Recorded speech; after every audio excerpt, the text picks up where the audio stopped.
brother အနေနဲ့စကောက်စချိန်တော့မယ်ဆိုလို့ရှိရင်ကျွန်တော်ပထမဆုံးလိုအပ်တဲ့ຢာရှိပါတော့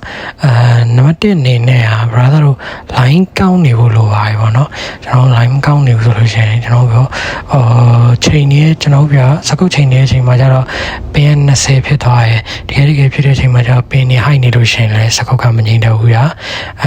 နောက်ပြီးချိန်နေတဲ့အချိန်မှာကျတော့ပင်ရ high နေပြီးတော့ဖြစ်တဲ့အချိန်ကျပင်ကောင်းနေရင်လည်းစကောက်ကမငြိမ်တတ်ပါဘူးOkay line ကိစ္စပြီးတော့ဆိုနေပါတော့ကျွန်တော်တို့ကုံထုံးနေကျွန်တော်နဲ့ဘယ်လောက်ထိ close play ပေါ့ဗျာဒီကုံထုံးကိုကျွန်တော်ကထိုင်ဖြစ်မှာလားအိတ်ဖြစ်မှာလားTPP စောင်းဖြစ်မှာလားပေါ့နော်ဘလို့ကျွန်တော်ဘလို့ဖြစ်ဗျာဒီကုံထုံးနဲ့ကျွန်တော်နဲ့မီးနေဖို့လိုပဲအဲ့ဆိုလို့ရှိရင်လည်းကျွန်တော်စကုပ်ဖွဲ့ပြီးတော့အိမ်နဲ့ချာမှာဒီတိုင်း close range နေပါ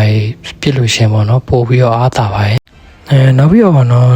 ဟိုးရင်ထဲကနေခုချိန်နေဗျာကျွန်တော်တို့စကုတ်ချိန်နဲ့ပတ်သက်ပြီးလို့ရှင်မှားလာရအမှားရှိဘာလဲဆိုတော့ကျွန်တော်တို့ကခုပဲစကုတ်ချိန်နဲ့ခုငြိမ်နေတယ်ဆိုပြီးတော့လေအဲ့လိုမျိုးဖြစ်ကြအဲ့လိုမျိုးမရဘူးဗျာတကယ် pro player တွေမှာတော့မှသူတို့ပထမဦးဆုံးလုံးဝပြစ်လို့အဆင်ပြေုံလောက်လေးပဲချိန်ထားတယ်နောက်မှပွဲတွေမှာကျွန်တော်ပြင်နေစကုတ်ကိုတိုးသိမ်းတိုးပဲ short သိမ်း short တယ်အဲ့လိုမျိုးလေးပြန်ပြီးလုပ်ပြရတော့ဒီချိန်ကတော့ကိုယ်နဲ့ကြိုက်ဆုံးဆိုတာပေါ့နော်လက်တော်သုံးလို့ဆင်ပြေရအောင်ပဲ shorting လေးပြန်လုပ်ပြီးတော့ပဲတဖြည်းဖြည်းချင်းကျွန်တော်သုံးရတာဗျလူပြောလို့ပါနော်ကျွန်တော်တို့ချိုးရတာဆရာကြီးလားဘာမှလည်းမဟုတ်ဘဲနဲ့ဘာမှလည်းမသိဘဲနဲ့လူအဖြစ်စောက်ပြမရှိဘဲနဲ့ပေါ့နော်လိုက်ပြီးတော့ခိုက်တွေပေးနေဆိုမဟုတ်ဘူးဗျာကျွန်တော်တိတလောက်ပဲဒါပေမဲ့ကျွန်တော်တိတလောက်ကိုမသိရ brother တွေလည်းရှိရဗျာအဲ့လိုမျိုးတွေတော့ကျွန်တော်ကကူညီပြီးပြောပြပေးရုံပဲဗျာအားကြောင့်ပေါ့နော်ဆရာကြီးတွေဆိုလို့ရှိရင်လည်းကျွန်တော်တည်ရလူတွေဆိုလို့ရှိရင်လည်းကျွန်တော်ကြော်သွားလို့ရပါတယ်မကြည့်လည်းရပါတယ်ကျွန်တော်ကြောင့်တကယ်လုံးဝမသိရ brother တွေတော့ဗျာနောက်ပြီးတော့ကျွန်တော်တော့စကုတ်ချိန်လို့ရှိရင် brother တို့ကင်မရာနဲ့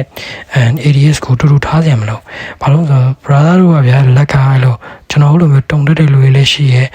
တချို့ရောလည်းလက်မတုံဗျာလက်လုံးဝငြိမ်နေအေးအေးဆိုရလူတွေလည်းရှိရဲပေါ့အဲ့ဒီပုံမှာလွယ်ပြီးတော့ကိုကမဖြစ်ခင်ဆို ADS ကုတ်ကမဟုတ်เนาะကျွန်တော်ရိုးစကုတ်ကိုပဲ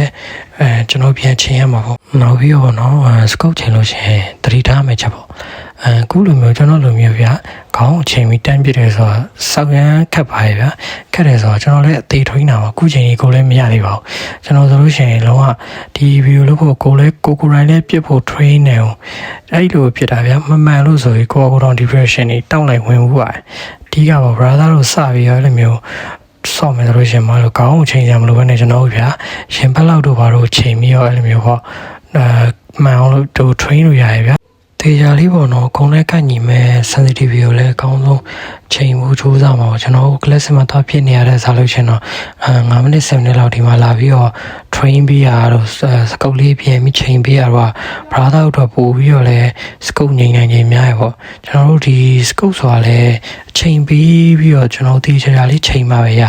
အခုဗျာဟိုရေတွင်တို့ခုရေကြီးတောက်လို့ရတဲ့ဟာမျိုးတော့မဟုတ်စကုတ်ဆိုတာလည်းကျွန်တော်တို့ချိန်ပေးရရဲ့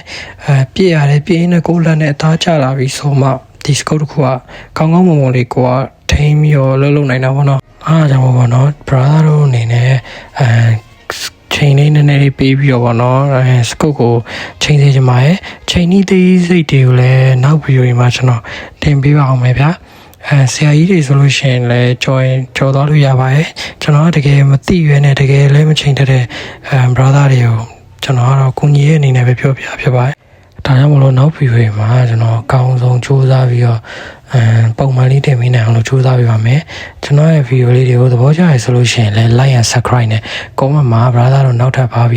နဲ့ပတ်သက်ပြီးတော့သိချင်တာလဲဆိုတာလေးကိုပါတစ်ချက်မှန်ပေးခဲ့ပါအောင်နော်အားလုံးလည်းကျေးဇူးတင်ပါတယ်ဗျာကျွန်တော်တို့ Lucky ပါ